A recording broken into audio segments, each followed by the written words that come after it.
welcome back to Popcorn for Dinner. This is Jeff. And Kelly. Stoner Movie Month concludes here today. Right now. With Tenacious D in the Pick of Destiny.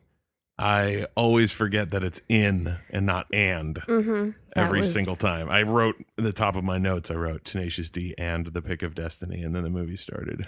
I changed it. I was like, oh, whoops. I don't think I ever really knew that it was not and. Mm-hmm. This one was, I didn't even really think of it at first when we were kind of game planning these movies for the month. There were, Half Baked was one that we had considered. Dazed and Confused is one we had considered. Bill and Ted we had briefly considered before I looked into it and realized that Bill and Ted aren't stoners. They're just like surfer dude kind of guys. They don't actually do drugs at all. Yeah. And I was like, oh, that kind of throws a wrench in it. And so I was looking at a list that had included Bill and Ted on great stoner movies. I was like, but they're not stoners. It's so weird. And further down the list was Tenacious D and the Pick of Destiny. And I was like, oh, yeah, that they totally are works. Stoners. Yeah, exactly. Like I completely forgot that was like a big part of it. And I was just like, oh, well, yes. For at least the reason that I owned it and it was on my shelf and we didn't have to track it down online or anything like that. So, and also I hadn't seen it before. Exactly. To me, because obviously I've seen it plenty of times. I own it. I own the soundtrack. I've listened to it countless times. I clearly enjoy the movie. But watching it again, it was like, that decently held up. Some parts still killed in terms of they're just funny moments. Other moments that were probably funnier as a teenager clearly came and went while I was watching it. And I was like, oh, yeah, okay. That part. Exactly. But they were much fewer and far between than in like Harold and Kumar. Where it was like, oh, God, man, the laughs are 30, 40 minutes apart in this movie. This one much, much more consistently funny. And I think a lot of that just rides on the back of Jack Black. Oh, absolutely. Like Kyle Gass is so fantastic. And I think he needs to be regarded in Tenacious D as like an equal partner of being hilarious and talented and all that kind of stuff. But to most of the public who are going to go and see this movie, they don't know Kyle Gass. They don't know Tenacious D. Like it was a show, I think, on like HBO or something like that for like a season or two where they were basically the plot of this movie of like trying to pay the rent, playing their songs, and they were essentially the same two dudes. Like that was a really niche thing that not many people knew about. So then making a movie, it was like, well, they're making the movie because Jack Black is gigantic now. You know what I mean? This was like right off the heels of like School of Rock and stuff like that, where it was like, oh, fuck, this dude's going to be the dude for the next like decade. You can get something made just because he's a part of it. So in this case, right off the bat, it feels like a Jack Black passion project. It's so weird and so like left of center, like not super duper crazy, but at least like, it's like how many people know who fucking Ronnie James Dio even is for him to be in that opening sequence, like in the poster. Like there's like a fourth of the audience maybe who watched it and was like, oh fuck, Dio, and everyone else is like, okay, so an old guy talks to him. What does that mean? Or the people who don't recognize Meatloaf as his dad. The singer Meatloaf is playing his dad at the beginning. Like when he sings at him, it's like, oh yeah, that's Meatloaf's voice. As a teenager, I didn't really know who Meatloaf is. That's great. I didn't catch that. But like that sort of stuff is not exactly like swinging for the fences of like everyone's gonna get this and find this hysterical. Like there's a niche little slice of the audience who is gonna care about this, but it's like it's Jack Black, so you gotta make it. Yeah. Off the bat with the movie starting with like as a musical. Yes. Like and it just keeps going. I wrote, oh my God, is this the whole movie? Because it just kept going that it was just singing what was happening. Yeah. Like it would never ever stop. It would just like, narrate the entire film. The whole movie is sung. Like that was my. That would like one completely unbroken song. Do you mean? I mean, that would be the funniest thing I've ever seen. It was literally a 90-minute song that narrated stuff that was That was happening in the movie. That was briefly what I anticipated. Oh, that's hysterical. But yeah, I mean, it just makes sense for a Tenacious D movie to be like essentially a musical. Yeah. You know, where it's like it kind of works like in universe and kind of meta, where it's like Tenacious D, these characters, and I mean Jack Black and Kyle Gass say it all the time as well, that they're the greatest band in the world. You know what I mean? But it's like these guys believe it so hard that it's like, well, of course the movie about them would have to be scored by them. Yeah. It couldn't be anyone else. Like that level of like egoism to it. And that kid, I gotta say, the casting for young Jack Black and young Kyle Gass, I thought was pretty damn on the mark. Oh yeah. Very much so. And what a terrifying prosthetic for young Kyle Gass. Oh, the bald head. Yes. Yeah, that's embarrassing. Like you gotta imagine, like that hurts even if the kid knows they're an actor. Like it's like, still, man, that's a nightmare. Yeah. But I did love that they gave him the sort of little like prancy walk that Kyle Gass kind of has to like over exaggerate. You know, it almost feels like they each coached the other's little kid to make them act as like stereotypically like them. It's like, oh, Jack would totally do it like this. Yeah. And Kyle would act all prancy, you know, like making fun of each other through it. I like to imagine that's what happened. But yeah, and little JB, I love that too. Is the character's name is just JB. It's just Jack Black. It's just, you don't really say it out loud. You call him JB or Jables, or something like that. And then Kyle Gass is just Kyle Gass, so he's KG, so he's Cage. But you hear his full name of Kyle Gass. It's like it's just Jack Black. Yeah. And his adventure to Hollywood to become a rock star, which is like, I mean, that's not really the plot of the movie. That's just more the setup of the movie. Yeah. Because the plot of the movie really kicks in when they discover the pick of destiny and they realize that they're going to have to go get it. They learn the pick of, yeah, exactly. But yeah, once he gets to Hollywood, I like the fact that the movie really doesn't dawdle at all. It doesn't show like, where does JB find a place to live, or does he get like a side job, or it's like, no, goes right to the fucking beach to play his music, and he immediately runs into Kyle Gass playing his music, and it's like, boom, okay, there you go. You don't have to waste any time doing this. Yeah. You just get them together as soon as you can because they're brilliant together. And they're meant to be together. Exactly. And that Classico song, that is probably my favorite song from the movie, and that's saying something because of how great some of the songs get, especially towards the end. But just the whole thing, just doing it to that classic tune and cursing so much, and that nonsense gibberish at the end when it's cutting back and forth between their like sweaty, straining faces. Oh, that's such a killer little moment. That did get me. Oh man. How much older is Kyle Gass than Jack Black?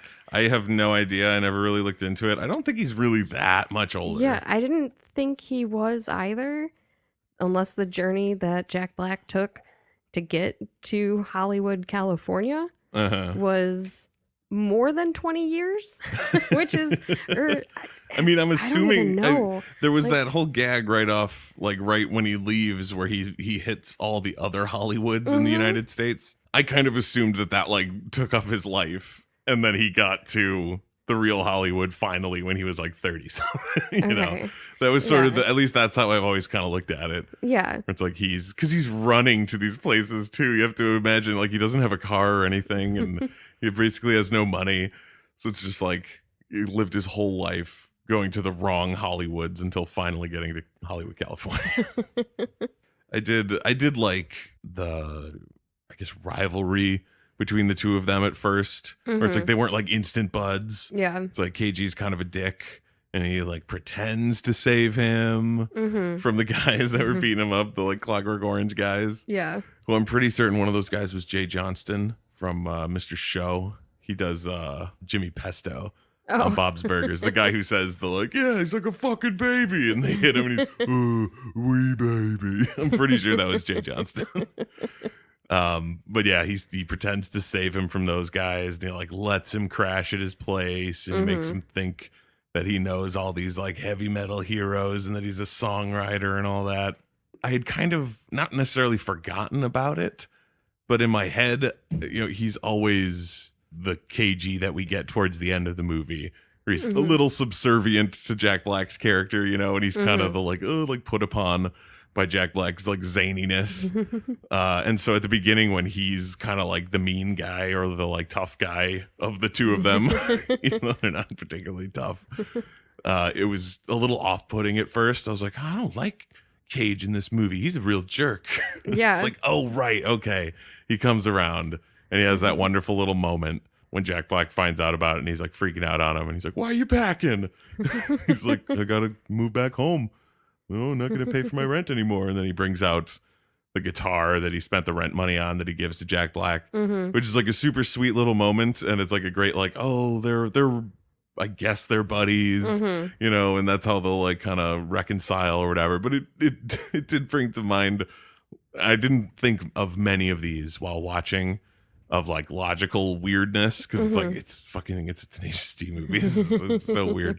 But the one thing that I realized was that just before that phone call, because the way the scene is set up, they do the gig simulator, and which is a pretty funny concept. He's just smashing bottles on them, and the pizza guy's there. Yeah, Lee is the greatest. I have a couple of notes about Lee. He's fantastic. He's so good. But yeah, Lee is there, and Jack Black totally loses it, and he tries to do the power slide, and he falls forward, and he crushes Monster Mash, his acoustic guitar, which I love the fact that its name is Monster Mash, and I love how he's like sobbing about it, like, I crushed Monster Mash.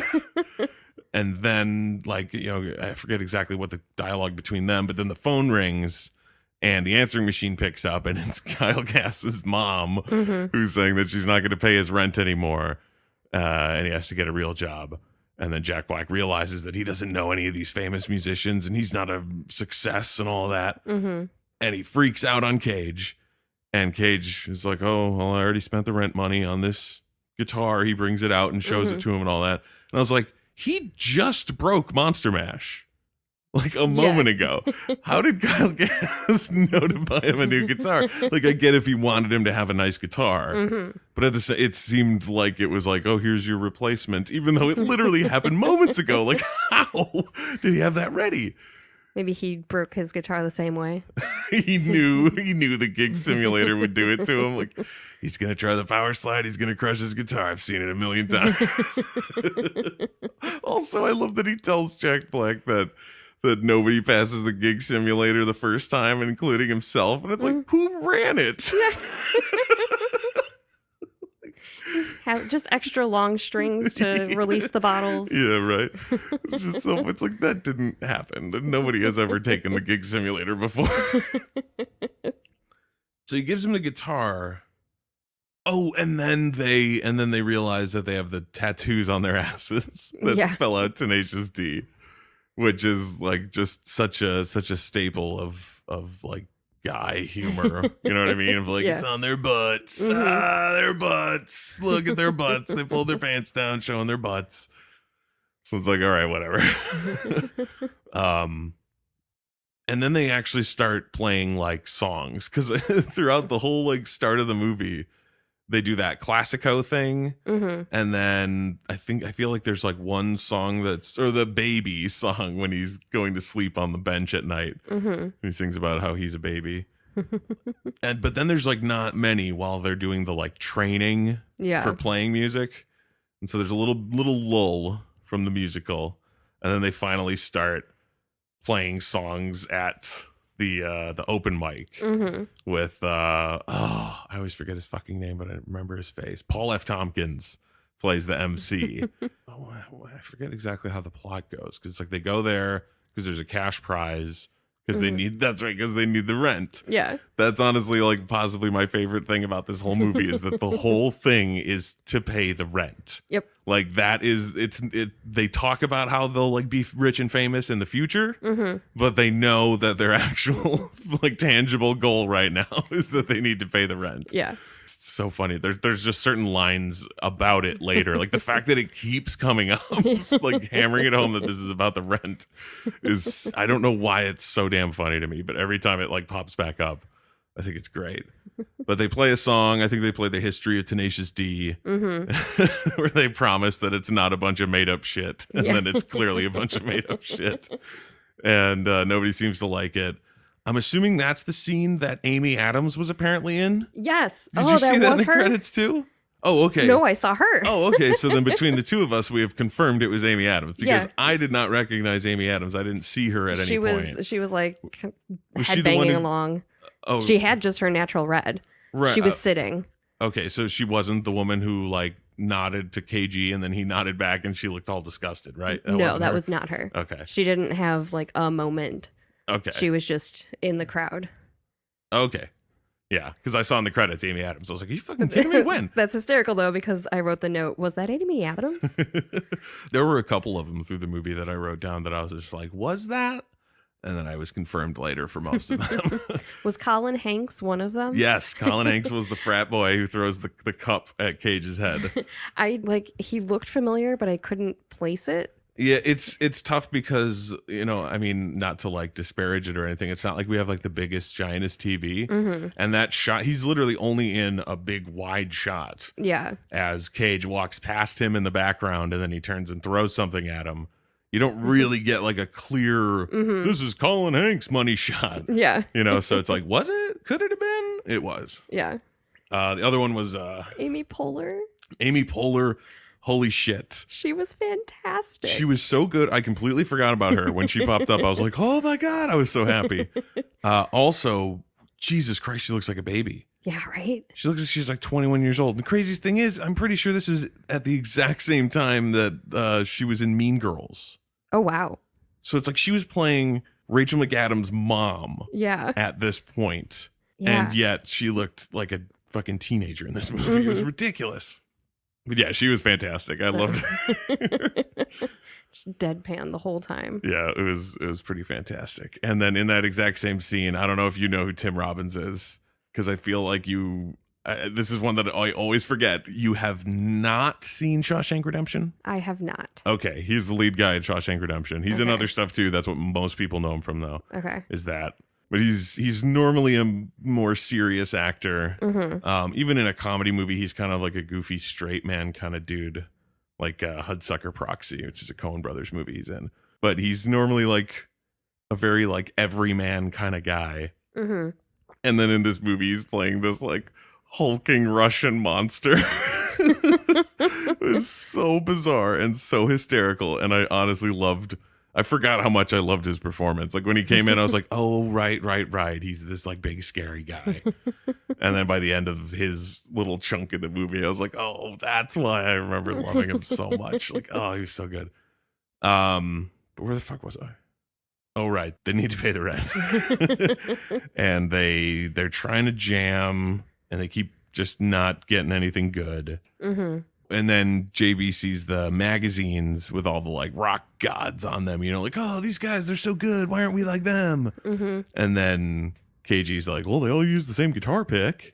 Yeah. And it's that weird green pick of destiny that then sort of sets them on their journey for the rest of the movie. Starting at Guitar Center. Which I mean. With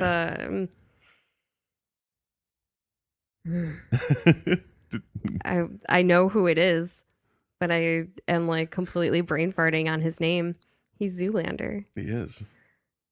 Yep. He certainly is. You're just going to have to say it because I'm not going to get there. Ben Stiller. There you go. But yeah, Ben Stiller is the fucking Coheed and Cambria haired rocker dude at fucking Guitar Center.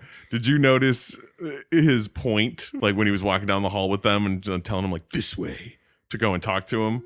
He did the fucking rock horns as his point. Like, this way, he's such a rocker. I enjoyed him in this too. Yeah. Some people have issues with Ben Stiller, think that he's like a bit much. It's like, well, he can be one scene, but small doses. Yeah, you just get the perfect. One scene. There's no problem with that. And he explains to them what the pick of destiny is, or it's literally a chunk of the devil's tooth that was knocked out, and it gives everyone the power of Satan. and therefore makes you shred real hard. Mm-hmm. I did enjoy those animations showing like the history of it and showing the guy like fighting back the demon and all that. Mm-hmm. And then the one dude shredding electric guitar licks on the lute. Yeah, like that was fun. That was killer. But so then they get all that info from him. They realize like, oh shit, we gotta go get that. Yeah, we gotta find the pick. Last place it is I was expecting them to go to Cleveland. I thought it was the fucking Rock and Roll Hall of Fame, and they even said Rock and Roll History Museum, like the I believe fictional place. I don't think that exists. Probably, yeah. But they even said it out loud, and my head just like auto corrected it to like Rock and Roll Hall of Fame. All right, they're gonna go to Cleveland. And then they tell Lee when they're taking his car that they're going to Sacramento. And I was like, oh, are they just lying to him while they go to Cleveland? And then they go to Sacramento. And I was like, what is happening? It's like, oh, right. This is a fictional place. They're not going all the way to Cleveland. But it did show me, I was like, oh my God, every one of the movies that we've seen for this month for stoner movies, the one through line through all of them is that it is at least partially a road movie. You know, like that seems to be a pretty integral part of the formula. Yeah. Get two stoners in a car. They got to go do shit. Exactly. You find something. There were a couple other things that I realized while watching it that was like, oh shit. Now that this is like the last one, I've kind of, I've been able to sort of follow all these through lines from each movie to the next movie and how similar they are. For one, dream sequences are huge. This movie has a couple of hysterical ones. I like that JB's, when they're like first starting their drive to Sacramento, he falls asleep in the car. Yeah. And his dream starts just at the open mic night. Like he isn't dreaming of like a big, huge concert down the road. Not yet. It's that open mic night because they got to pay the rent. Yeah. And it just gets more and more absurd throughout it. Yeah. That fucking Master Exploder song. That's a pretty great one. So yeah, dream sequences are huge. I wrote poop jokes, always poop jokes. There's still poop jokes even in this. There's a poop joke in every one of the movies. Even if it's not like a specific, like, look at that poop. There's still something like Cheech and the burrito that he eats. It's making him have to shit. Also, dog shit in that one. Oh, yeah, too. Dog shit in the joint. Jay and Silent Bob, all the fart jokes, but especially at the beginning where he's talking about where he puts the rolling papers in his underwear so he doesn't get shit stains on his undies. Obviously the battle shits from Harold and Kumar. And then this one in the bathroom scene when fucking Tim Robbins says pick of destiny and Jack Black shits into the toilet. Like, okay, they're still not funny even in this movie. Like, it still doesn't quite get me at all. It would have to be masterful to make me laugh at it. Like, you know what I mean? Like, it's not funny enough just to have like a sound effect. Yeah. This is the second one we've done with a laser room. Jay and Silent Bob Strike Back has the laser room that the girls have to get through. And then this one, they have to get through it in the fucking Rock and Roll History Museum. And, but I will say that this one does have probably one of the most realistic depictions of stoners when they're literally just sitting on the couch, kind of barely watching cartoons. And it's like, there you go. Yeah. All these other ones where it's like, oh, we're going to go do all these things and whatever. They look terrible. Their eyes are all squinty. They're just like, staring at the TV. They may have actually been stoned. Yeah, exactly. So it's like that. I'll give it a point for that. Oh, I did write down my favorite of Tim Robbins' lines. I miss that sweet ass leg of mine. Oh my God. That was kind of what really hit me of like, oh God, that's right. Because the first sequence when they're sitting at the table or they're sitting at the counter of the diner and JB is like writing out his plan for breaking into the Rock and Roll History Museum.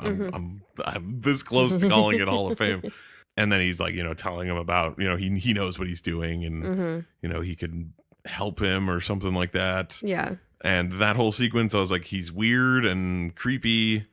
And it's kind of funny just because I know it's Tim Robbins, but he hasn't done anything like really super funny. And I'm like, was this funnier in my head years and years ago that I just don't remember?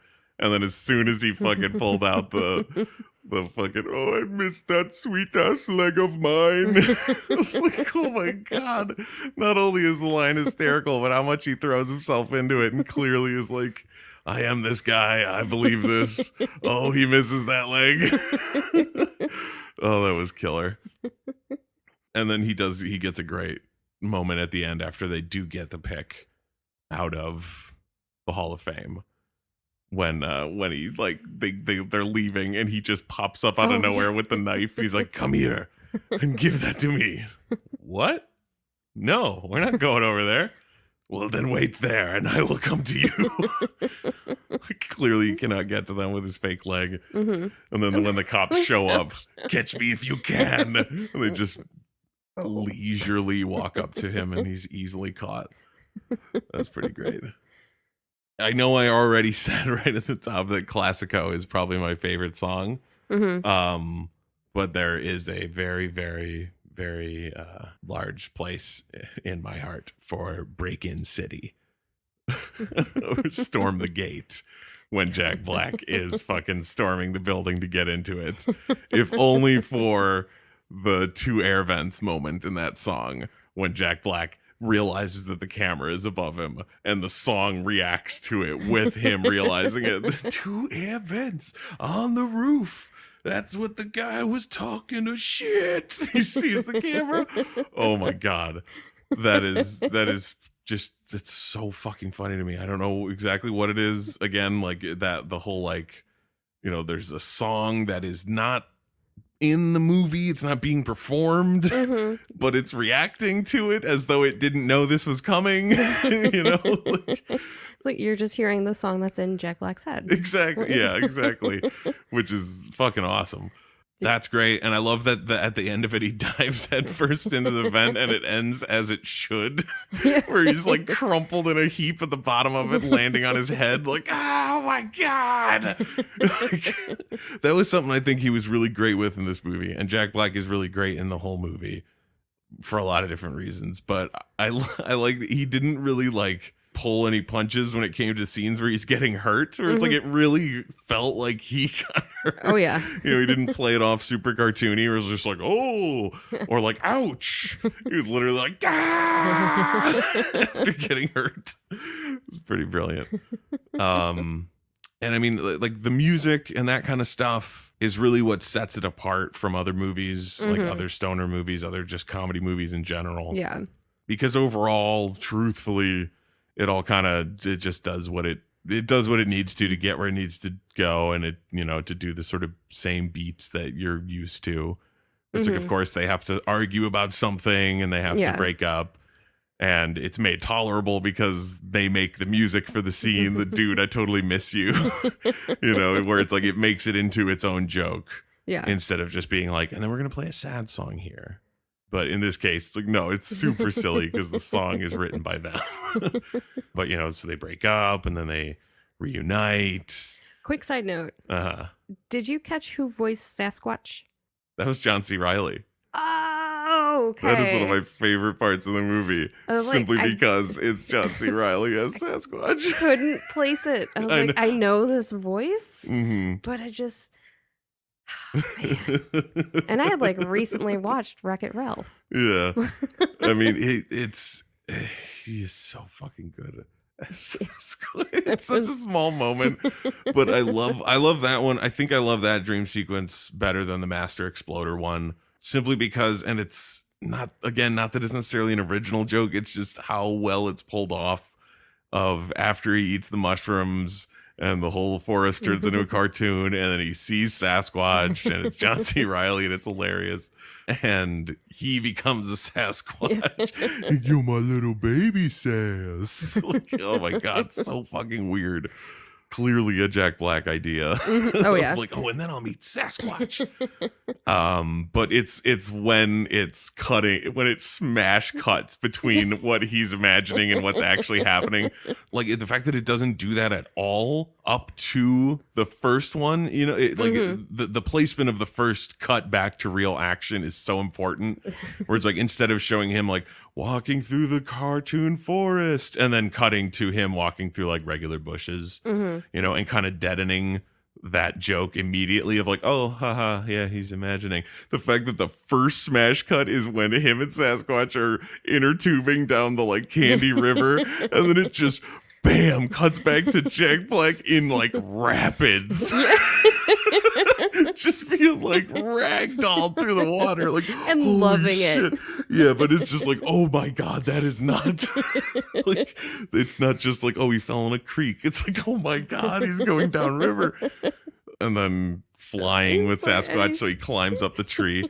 When the cut back while he's singing might be my favorite, just because he's being so silly. Like, I'm normally not particularly like tickled by someone just sort of being silly. You know, it's like there's a lot I like about like Jim Carrey, but at certain points it just stops being necessarily funny, and it's just like, oh, okay, I see what you're doing. So it doesn't always work for me. But that specific line, the fact that his eyes are closed because he's hallucinating, but he's like dancing on the tree branch that he's like huddled onto, and he's singing the song that is being played in his hallucination, that got me. Like, Sasquatch is my puppy, and something about it just kills. It's because it's Jack Black. It really is. There's so much to this movie that is just because it's Jack Black. His facial comedy, like just his face and the control he has of his face and eyebrows and all of that, is on a completely different planet than anybody else. And the number of times he looked like Jack Nicholson in this movie was like off the charts. The eyebrows, man. Yeah. There are some fantastic faces in this movie, especially in the lip syncing moments. You know what I mean? Where like where he's performing the song in the movie. Yeah. And just like the faces he would make while hitting certain notes. It was just like you know that was just like a really well thought out thing. You know, it's like that's not really what his face looks like when he was singing that note, but it's way funnier if he does it like that, you know. Oh man. And then when they harmonized the fuck when the devil shows up, oh man, that is it's tough too, because Beelzebub is a fucking great song. That ending song where it goes from them to the devil, back to them, back to the devil does his fucking rock off, they do theirs. It's so huge and epic, and I love it so much. And I don't think it would be, well, I mean, it would be pretty damn funny anyway, but if it didn't start with that, I don't know. I don't know if I would like it as much. It's so funny. The fact that just the devil pops up after they destroy the pick. Because of course they do. Yeah. Because they're idiots. And they destroy the pick, and it turns out that the MC at the open mic night was the devil in disguise waiting to find his pick. Like, did he really think that someone was going to show up to this open mic night with that pick? Like, did he not realize that it would be at the fucking museum? If he could be a man in the world and affect things? So many questions. But he's the devil. And then he turns into Dave Grohl as the devil. Yes. Which is so fantastic. And it's obviously well, I mean, at least he does the voice. He sings for the devil, and he does the vocal thing. I'm assuming he was actually in it based on the credits, because I feel like it just said like the devil and then Dave Grohl. Yeah. I just wasn't sure because they put him in a lot more makeup. Yeah. Because I don't know if you know the music video for Tribute back in the day that Tenacious D had. They, in the song they talk about meeting with the demon in the middle of the road, and it's it's Dave Grohl. Okay. Even back then. Yeah. But he had way less makeup, and you could really tell that it was Dave Grohl. And in this movie, it's way more prosthetics, and I was like, is that even him, or do they just have his voice? But it's probably him. I'm gonna assume that it's him. Yeah, he's why wouldn't it be him? Yeah, it seems like right up his alley. Like, I get to play the devil in a movie, awesome. Oh, I'm sure he would love like being all like done up in the makeup and prosthetics and shit. He seems like a goofy guy that would just love to have that done. But yeah, that whole fucking ending song is so epic. So many back and forths and little things. I wish, you could just sit and just like play it, but you can do that at home. Yeah. You're listening, just go find Beelzebub and listen to it. It's such a good song. and it's a great little ending to it. I don't think they get the rent. Like they send the devil to hell again. Yeah, does he still pay their rent? Yeah, like how do they swing that? Because they said that if they win, that he'll pay their rent, and then he basically declared them losers at the end. Yeah, he's like, "You guys are fucking lame." Yeah, that's one of my favorite lines. But you guys are fucking lame. Come on, Cage, you're coming with me. Yeah, and he's gonna take him. So essentially, like they lost. But then since Jack Black redirected his his lightning, taste my lightning, and it bounces off the guitar and it hits the devil's horn and it falls off and he takes it and he curses him back to hell. So it's like, okay, so I guess they didn't win, so he doesn't have to pay their rent. I don't know how they do. Yeah. Go in and win the contest? I guess. But if they do, then the movie just didn't show it, which is hysterical. Yeah. Like, so they went and they did the thing they've been meaning to do this whole time, but that wasn't important. Let's just move on. Because then they're back at the apartment. Yeah, they're just hanging out and everything's cool. They're smoking out of the devil's horn. Yeah. Also, I don't think I've ever heard that line before. At the very end, the draws like a pencil. That's fucking hysterical. Oh man. I mean, plot wise, that's pretty much everything. That's the end of it. It doesn't have much to go on because I mean it really does feel, and padded sounds wrong because it's like, if the padding is making you laugh, it's a comedy, so what do you care? You know what I mean? But it really feels, it's like they got dream sequences on dream sequences and, big long song sections. So it's like there's not much plot. Yeah. It's like they're broken up. What do they do? Well, they don't really do much. There's a little montage and there's a song over it. And then by the next scene, they're in together. They're friends again. Yeah. Because who cares? That's not what we're here for. We're not like, oh my God, will they be friends again? It's like, they're going to be friends again. Yeah. There's no need to worry about that kind of stuff. That's not the issue. The issue is the rent. Exactly. That's why they pounded home so much. But yeah, I think my like sort of hidden gem thing is like, if you had asked me about this movie and like what I remembered and what I thought was funny, I'd definitely tell you the break-in song, the Classico song, the whole ending thing. I would have absolutely forgotten about how funny Lee is. The pizza guy friend of theirs. He is such a delight. He really is. I wrote it here. I was like, Lee is so trusting and supportive. Everyone needs a friend like Lee. Where like, even when he's watching his car in a high-speed pursuit on TV and he calls his car phone and Jack Black answers clearly in a car chase, and he still asks them how their meeting went. Like, how'd that meeting go, guys? Like, I'm hoping that that's all you were doing, and I'm praying that this isn't actually you, but it's totally you. He's not even really mad about it. Yeah. Just trying to get them to like say that that's what's happening. Yeah. Oh man, that dude is too funny. He was such a great support in the audience of the open mic night. And then he had the like homemade Tenacious D shirt. Oh my God, that's right. That's right. That was hysterical. He's like their one real huge fan. And they're like one and only fan is Lee. I love the fact and that he wanted to sit in on the gig simulator for JB, where it's like, this is before they're even Tenacious D, where it's still the Kyle Gass experiment that Jack Black is auditioning for. And they haven't really played together ever. All he's seen of them is that Classico thing on the beach. And he was like, that was awesome, dudes. So when he delivers the pizza to them and he wants to sit in and fucking he takes half off the price of the pizza as like admission. Yeah. It's like, this dude, what a fucking ride or die, man. Saw one thing on the boardwalk. Yeah. That was it. He was sold. Exactly. It's so fucking great. He is the greatest. I don't know if he's like a character or anything in any other Tenacious D media. I have no clue if that's like a part of their actual like lore, or, how the band got together or whatever. Yeah. But if not, then he is a fantastic addition because holy crap, he's so funny. So wrapping up Stoner Movie Month with the 4 movies that we chose, they all involve pot, marijuana in some way. Which of these movies plot was the most affected by marijuana or influenced by? Because you think about Jay and Silent Bob, it's really not at all. No, it's not. They just happen to be dealers. Yeah, that's just their character. Yeah. That's just what they do anyway. Mm-hmm. But the plot really barely has anything to do with it. Even though the movie they're going to stop is called Blunt Man and Chronic. Yeah.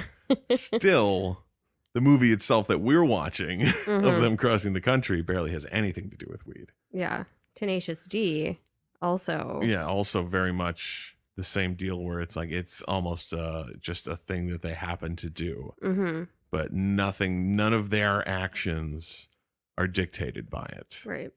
Unless, well, no, I'm not even going to count like, oh, they did something dumb because they were stoned. That doesn't count. No. It's got to be like, we need to get weed, or like, oh my God, yeah, we're out of weed, or, you know, well, that's sort of the same thing, but, you know, oh, we have too much weed, or whatever the hell it is. You know, none of their actions are really ever because of that. Like the only thing in Jay and Silent Bob is that they get arrested at the beginning for selling out in front of the stores. Yeah. And that's kind of it. Because they don't even like, it's not even like they go to jail and it becomes a huge thing. They just get a restraining order and they can't go to the stores anymore, so they're mad. Yeah. So that's really it. But with Tenacious D, it's nothing really at all. Yeah, you could take the pot out of the movie, and then all you would do is lose the smoking out of the devil's horn at the end. Exactly. There's nothing that you would miss. Yeah. Cheech and Chong, I mean, it's hard to say simply because, like, plot of the movie. Yeah. It's so meandering. I mean, but their goal is to score some smoke. True. That's a huge thing, and it's like they are doing that for a while, and then they go down to Tijuana to pick up his uncle's upholstery truck, but they think they're picking up a real upholstery truck. Yeah. And then, oh, right. But then, so they pick up the weed car, but then they're still looking for weed. That's like the joke of the whole thing. That's right. Yeah. So you really, the whole movie is kind of predicated on them looking for weed. So that it might be the most because even though Harold and Kumar only want the White Castle because they're super stoned. Or they were super stoned when they saw the ad. Yeah. I'm sure their high wore off. At certain points, yeah. But yeah, it's really more their actions are for White Castle, even though they get sidetracked from that to go find weed. So that one is pretty, a little bit. It's second place behind Cheech and Chong. Castle. Yeah. I was thinking a different way than you were. Oh, and one final little thing that I remembered. For some reason I didn't write it down. But I remember it as a through line for some of the movies, not all of them. You can take out Harold and Kumar. Harold and Kumar does not have this. But all of these movies end with a performance. There's the rock off in Tenacious D. There's Morris Day and the Time at the end of Jay and Silent Bob. Right. And then there's Cheech and Chong's band who rip it up at the end of Up in Smoke. Yes, at the Battle of Bands. Yeah. So it's like a lot of them have big music numbers towards the end of it, which is pretty hysterical too, to be like, oh, hey, look at that. There's a weird little through line there. Which of those was your favorite? Cheech and Chong. That one was really good. In my heart of hearts, I feel like I'm partial to Morris Day and the Time. I mean, Jungle Love is just so good. I love seeing Cheech jump around in the like tutu. And it was pretty great. It was just letting go. And it was a killer song. Yes. Like the fact that it was an original killer song. Like Jungle Love is great, and that's still the Time playing it, so it's their original song. But it wasn't still original for the movie. Exactly. So it's like, okay, that could give it an edge. Yeah. That's a pretty good choice, though. So yeah, I think that's going to wrap it up for this month on Popcorn for Dinner. Stoner Movie Month is over. Next month I believe we are looking at doing video game movies. So we're going to see if we can get a hold of video game movies, get enough of them for sure that we know we can watch, so that we can fill out a month, so we don't get like 2 episodes in and then go like, fuck. So we will definitely be looking into that for next month's shows.